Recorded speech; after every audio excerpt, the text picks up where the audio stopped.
Hi again, folks. John Altarelli, Terraverse TV. Been spending some time thinking about why I even bother to get involved with a podcast or a social media platform, and I was encouraged by lots of friends and family that I should share some of my thoughts with people because they think that maybe some of these things might resonate, which I thought was quite nice that they actually thought that anything I might say might be at all useful to anyone.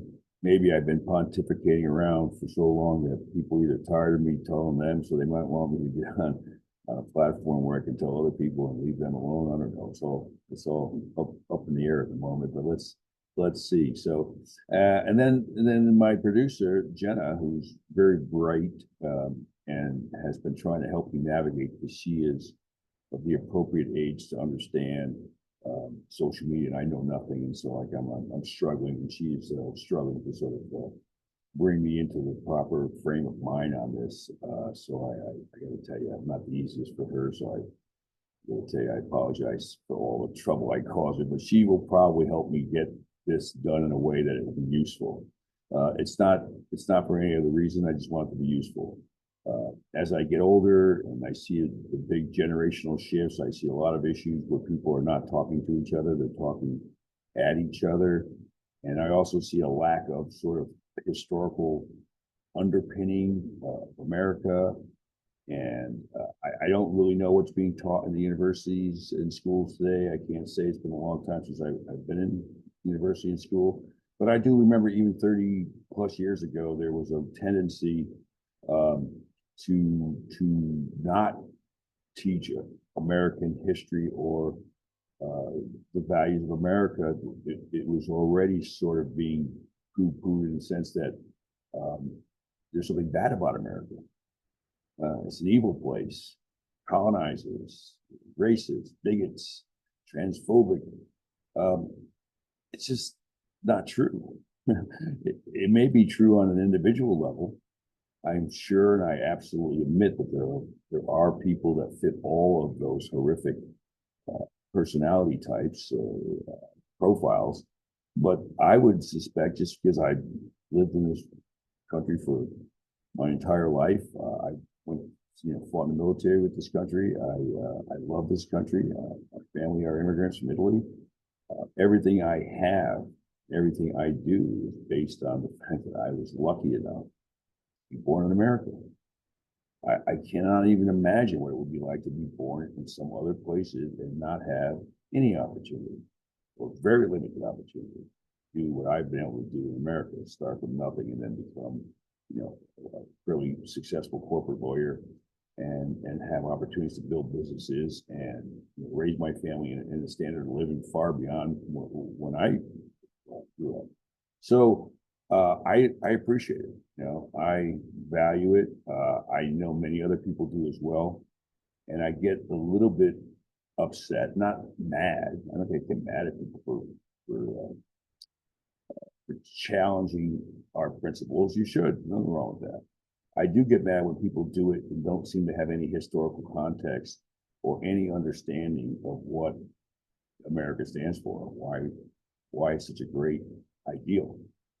We're not a country that just came from, all the same ethnic background. So we don't have that sort of ethnic background that binds us. We're a country of immigrants. They're from all over the world. We're the most diverse group you could find. And it's great. And that's what makes us, I think, it's one of the most powerful things about being American. You don't have to have been born here. You don't have to be the same color. You don't have to be the same ethnicity. You don't have to have the same religion, which a lot of countries are very homogeneous. We're not, and that's what makes it beautiful. Because you have to accept everyone else for who they are, and you can learn from their cultures, and those cultures become part of our culture. And we adopt. Although now today, if you adopt some other culture's features, that's sort of being deemed to be misappropriation, which I think is ridiculous. It's actually, it should be deemed to be flattering. That I well, I found other cultures' features to be better than what I have, and I want to participate in that. That should be, I would be flattered. I of anyone from any other culture, if you thought that what we were doing is kind of cool and you want to do the same thing, absolutely, please. Matter of fact, I celebrate lots of holidays with, because I have friends who came from Mexico and I was living in Texas. I was in the military.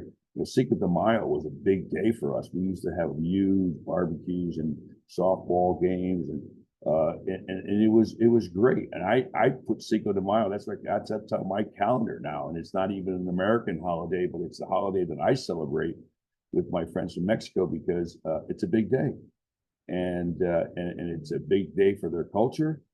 And the fun thing is they share it with us. You're not going to hear anyone saying don't celebrate Cinco de Mayo because you're not Mexican. You're misappropriating our holiday. I don't know any Mexican friends that have an issue with you celebrating Cinco de Mayo. And I've had so many good days on Cinco de Mayo. I cannot tell you. It's one of the most fun holidays. If you've got some good Mexican friends, you should hang out with them on Cinco de Mayo. You'll see what I'm talking about. It's great. And it's just great loving people. And we share so many values that it's just a great thing. And so think about that. And there's other holidays, right? And there's other cultures and that have holidays. I celebrate Japanese. I think it's, I don't want to be wrong. I'll come back later on. I hate being wrong about these things, but my friend was from, a good friend of mine is from Vietnam, and we always do their New Year's is a big deal, and it's a huge holiday over there. And I love participating in that. So I've probably adopted at least 10 or so holidays from other cultures because they're wonderful. You want to do Carnival, there's so many great cultural holidays out there that are not American, and I celebrate them. I celebrate it with my friends from those cultures, and we should. And certainly, we ought to be celebrating, as an American, you ought to be celebrating the American holidays and traditions because they have a meaning. And then somebody asked me, like, why would you do holidays? What's the big thing about holidays? Well, I'll tell you why. Holidays have become so commercial, right? Every holiday now is about selling cars, about presents, and the commercial world has taken each holiday and it's co-opted it into something to sell you. And what happens is what gets lost in the sales pitch, right, is what the holiday's all about to begin with. We probably wouldn't have, we have a lot of holidays that we don't, that are not so widely known and the like. Matter of fact, almost every day of the week and every month of the year has been designated for something. It's almost impossible to keep up with them. But we have these national holidays, the big ones, okay? And they've been around for a long time, and there was a reason for it. We tried to put these types of national holidays out there as guideposts and reminders of where we came from and where we are and where we want to go. And so I started doing these little posts on LinkedIn, and I do a little video that I do on our TV, Terraverse TV, where I do a simple, I go back and do a little quick little search and get the little history, so I can remind people of what the day means and all about, give the historical context. It's always helpful to have that because people tend not to pay attention. People don't necessarily understand the difference between Veterans Day and Memorial Day, for example, and sometimes they don't, really remember what even Independence Day and what is independent from who, when, where. These are strange but they get lost, but they do get lost because they're not being talked about as much in school. When I was growing up, every one of these holidays was explained. The history of it was explained, and then those holidays were very big. They were big deals. I mean, we didn't have a lot of days off. When you're a blue collar worker, and you're grinding it out. Matter of fact, we don't get paid for holidays back then. You didn't get paid holidays. You took a holiday off, you didn't get paid. So a lot of people were fine actually working holidays because they'd rather get paid because you need the money to pay the bills and put the food on the table. But they were big days. 4th of July, for most families, that was Independence Day is a great day, not just to celebrate the independence of the country, but it just happened to be a big holiday in the summer.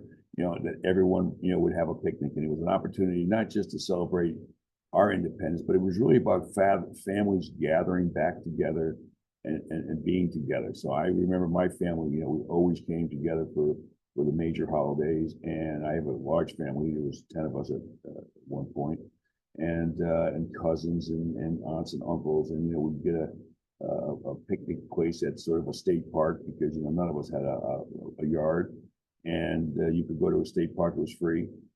Back then, I don't know if it costs anything now to get a picnic table, but you have to get there real early in the morning so you can grab a table and a barbecue pit, which is like a 55-gallon drum cut in half.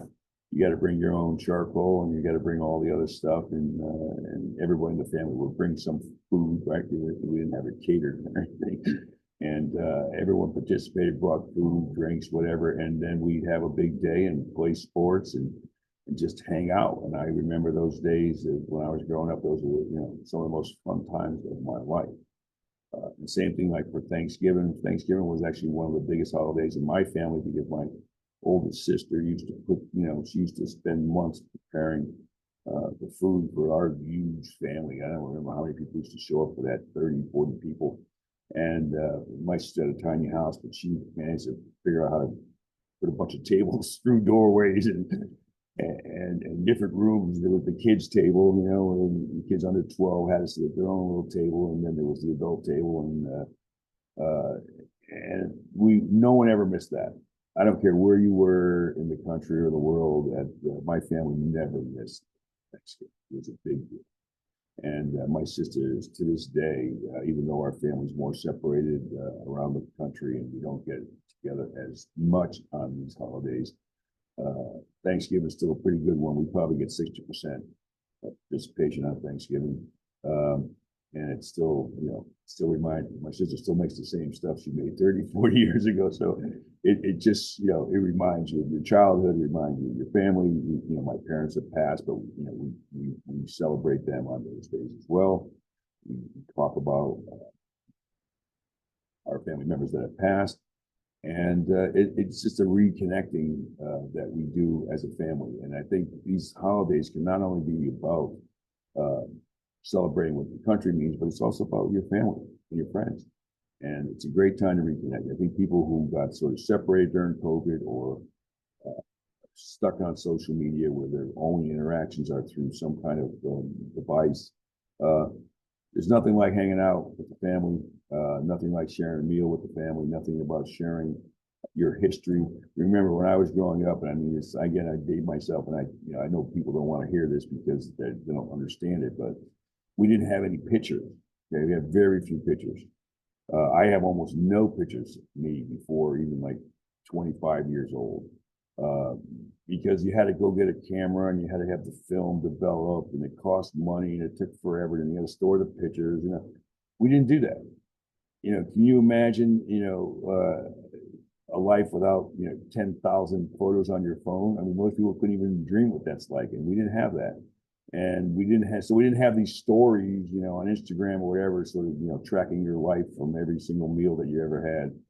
So when we got together, that was the time to rekindle and to reconnect, and everyone would tell the stories about, of course, your most embarrassing moments if you're with siblings. The stories are never good ones. They're always like, you remember the time Johnny did, and it's really fun because, it reminds you who you are, that you're not so special, that you're not so great, that you had a lot of things in your life that were embarrassing, and your family is really good at reminding you of those embarrassing moments.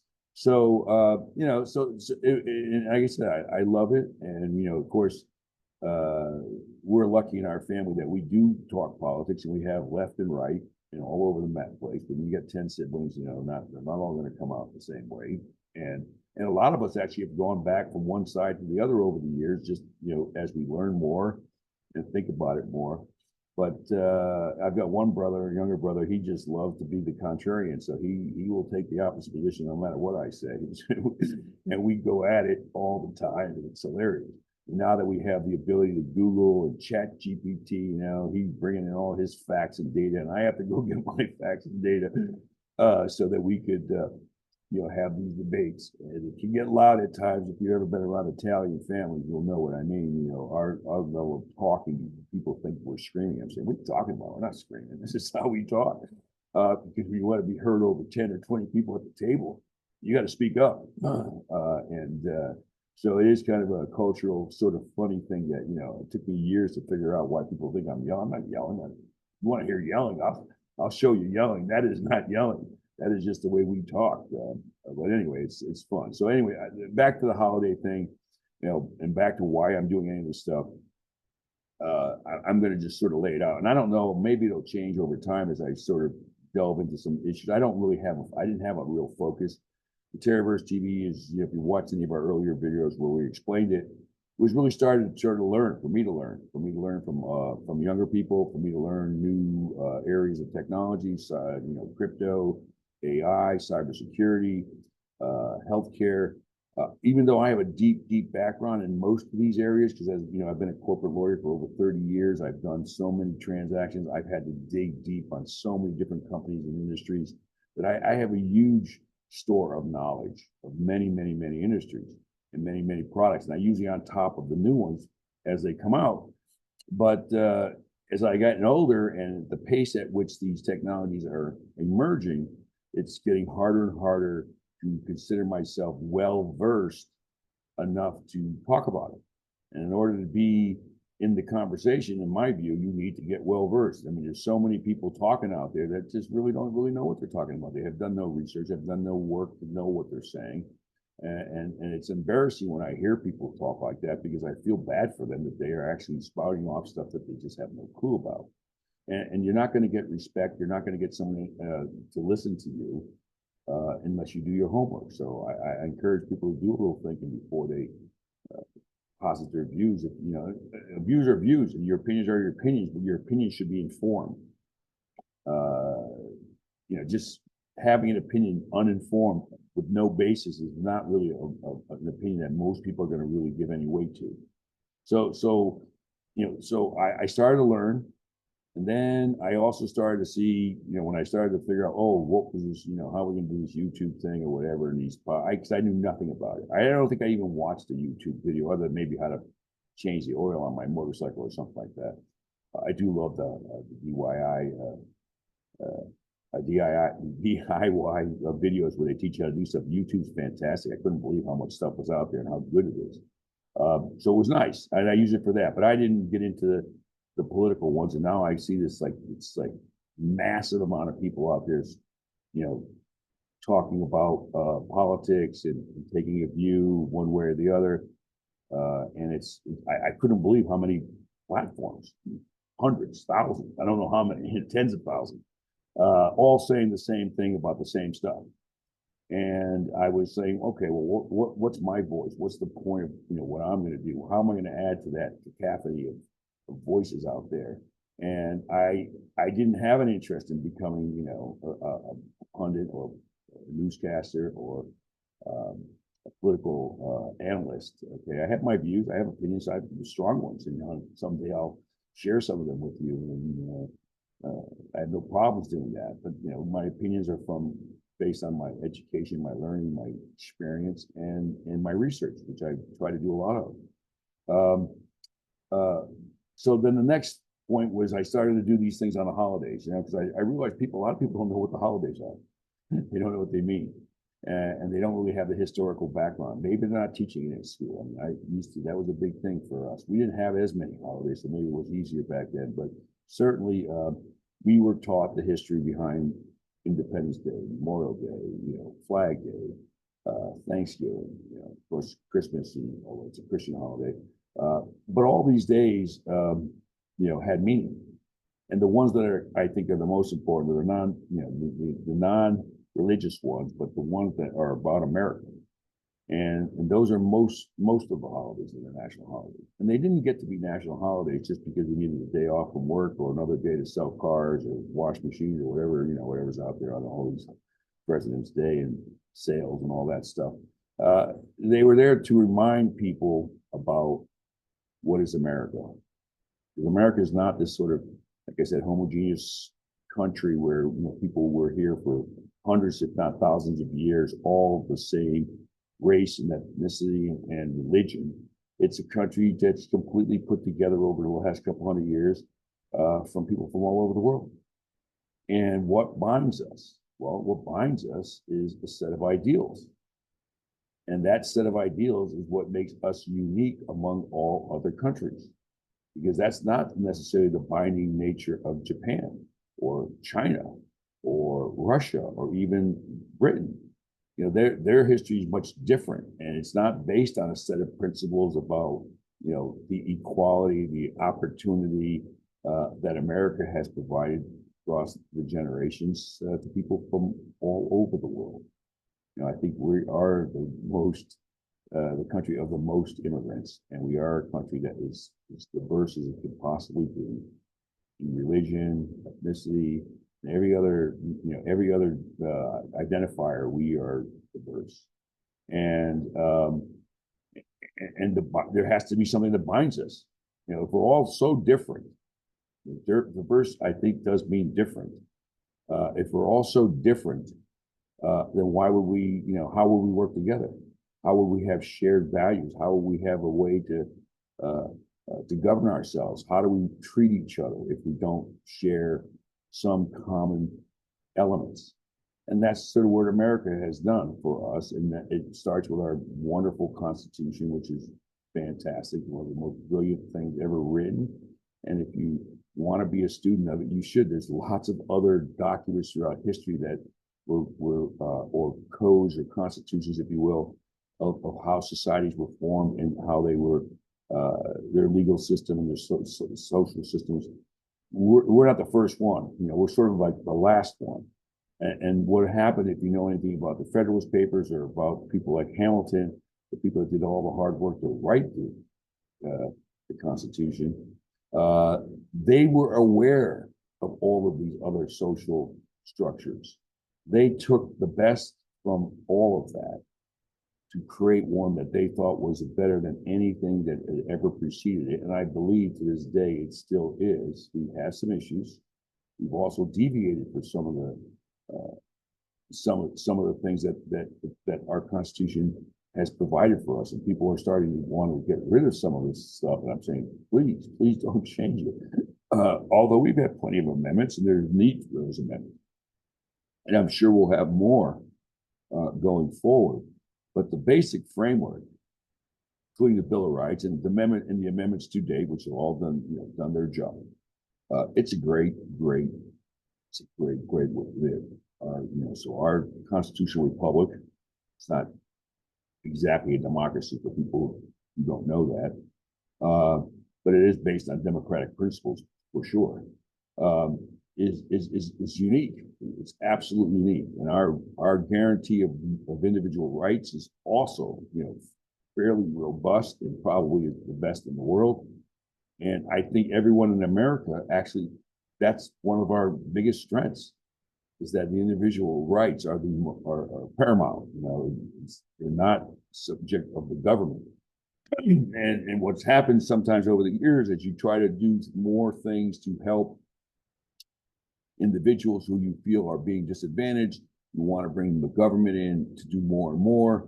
And that's a debate we need to have, because clearly, in my view, over the my 6-7 decades of life, I've watched things come and go, and I've watched the rise of the I would call it the government nanny state, if you will. I mean, it's probably not the right thing to say. It's Georgia, but most of our social programs did not exist before the 60s.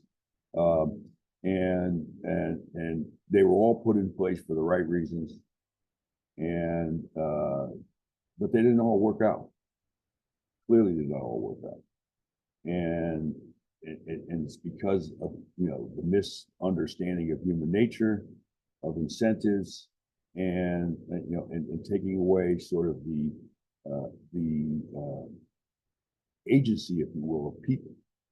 I think when you add so much government support, you take away a person's ability to do it for themselves, and over time you become dependent on that support. And that's not the case, of course, for everyone. I'm not generalizing that. Plenty of people need help, and plenty of people should get help. And, you know, I pay a lot of taxes. I'm okay with it, really am. But I am not happy if the intended consequences of the money that we spend on programs are ineffective. And what happens is now you can't even challenge that with, you know, actually lots of data, lots of statistics. If you really care about people, you want to look at that and you want to say, okay, what's not working? What can we fix? How do we make it better? Not, oh, you're against it, you're racist because you don't support this. No, I'm not. I actually care, because guess what? Those programs are not necessarily affecting me. So, you know, maybe I shouldn't care, right? But I do care because I believe in America. I believe in the opportunity. And I started out very poor, and the country has, you know, and our ideals have given me that opportunity. I want everybody to have it. And I spend a lot of time and energy trying to pass that along to people. And one of the things that I'm doing with this platform is to try to talk across the generations. I'm going to be, you know, the old boomer here that people may not want to hear, but at the end of the day, I think I have some things to say, and I think I understand the issues that are facing younger people because I faced them. If you think you're the only one that faced these, you're absolutely positively wrong. And if you really want to take the historical context, I'll tell you right now, a young person today, although you hear people say, oh, they're not going to make as much of a, let me tell you something. There's no way you can compare growing up in America today, growing up in America 50 years ago or 70 years ago, and to suggest for any sort of metrics that things are worse. They're just not. Okay. And at the end of the day, I can show you the data. We can go through this out top to bottom, and you'll see you're better off being born now. Now, the issue that people are facing around, I can't get a job, I can't buy a house, those are all going to get resolved. Okay, stay the course, build your skills, work hard, improve yourself, get better paying jobs over time. I started out making 50 cents an hour, okay, working under the table, as they used to call it. I was 9 years old, but I had a job, you know, and I have never stopped working since I was 9 years old. And at the end of the day, you know, I didn't just jump to the front of the line. It took 30, 40 years to get to the place where I can actually be considered, you know, upper middle class. And it took a long time. I didn't get my first house until I was in my 30s. And I think I paid 25 or maybe it was $40,000 for this house.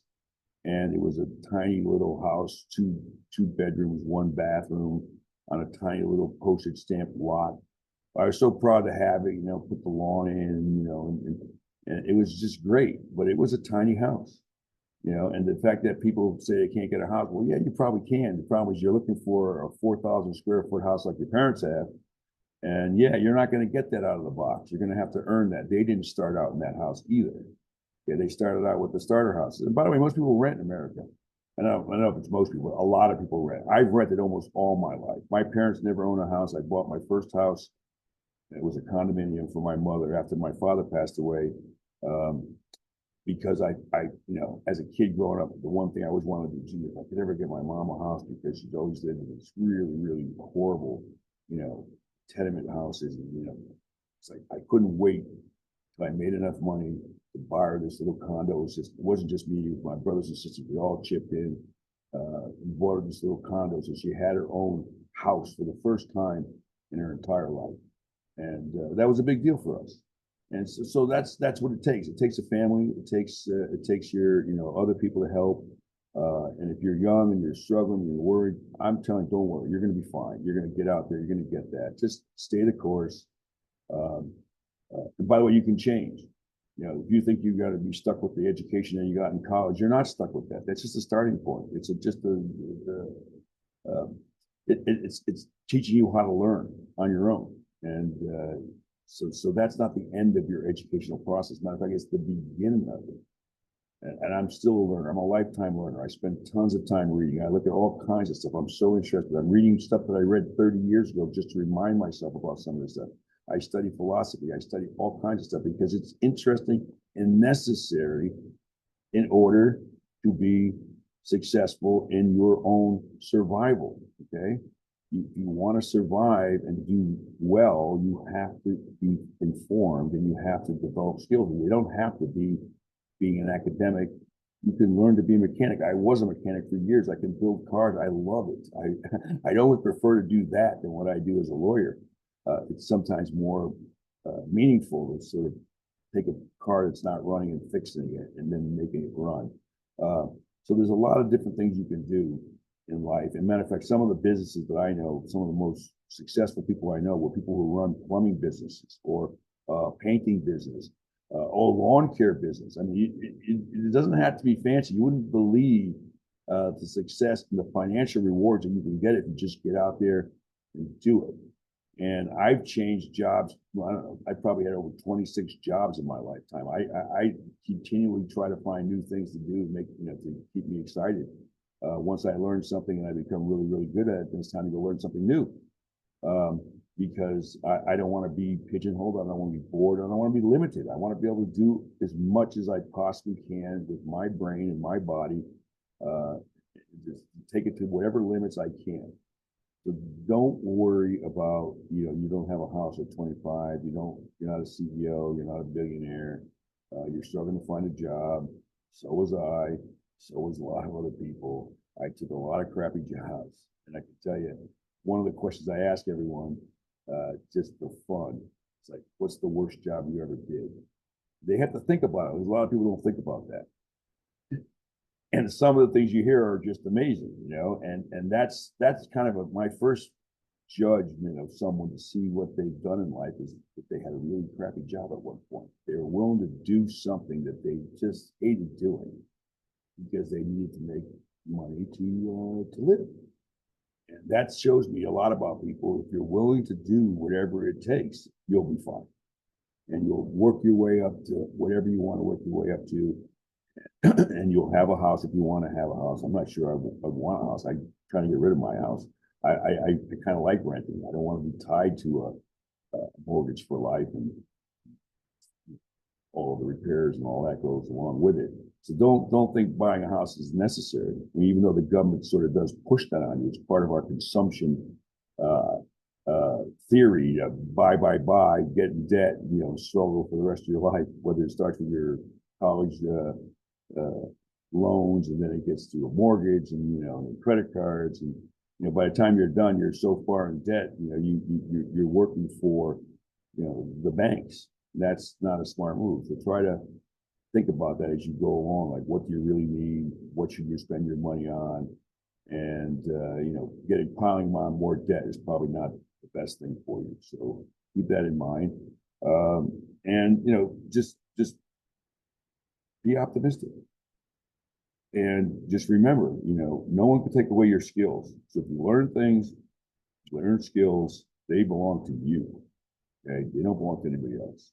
You can exploit those skills for your own benefit, and no one could stop you. I encourage people to do that.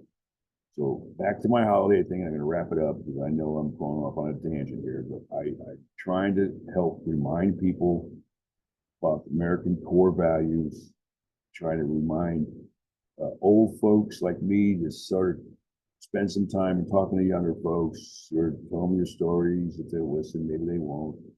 Remind them of how appreciative you are for being an American, and hopefully you can impart with them with some understanding, and they will look at their own circumstances and look at their own view of America and hopefully come to some close, reasoning that they believe is as well. It would be a very, very bad thing if over the next 20 years that, everyone here hates America. How do we survive that? How could people live in a country that they absolutely hate, think is the worst, and yet everyone around the world wants to come here? It's very strange, right? It doesn't make sense that people could hate this so bad. People who live here and have all the benefits hate it so much, and yet people everywhere else in the world can't wait to get in. I don't know. It doesn't make sense. Just think about that. Anyway, this is the other part of my rant on one of our holiday things. I just want to give you a little background on that. And we'll talk at the next Terraverse Salon or the next Terraverse TV segment. You know, we have a bunch of interviews. John and I will be posting, you know, some of these ruminations from time to time. If you find them useful, if people don't find them useful, we'll probably stop doing them. You know, we're gonna try to provide things that people find useful. Some of them will be educational. Some of them will just be reflections. Some of them will be just sharing generational differences between us. Some of it would just be, you know, sharing our personal stories so people can feel comfortable that that anyone, you know, even someone like me, you know, could overcome their beginnings, and they can get to a place where they feel very happy about their lives. And the last thing to remember is your story is your story. And until it's over, you still have the right to rewrite the chapters. You have the right to develop your story the way you want to. And I encourage everybody to write a story that's so exciting that the rest of us want to read it. That'll make your life very, very fulfilling. Okay? Thanks a lot, and we'll see you next time.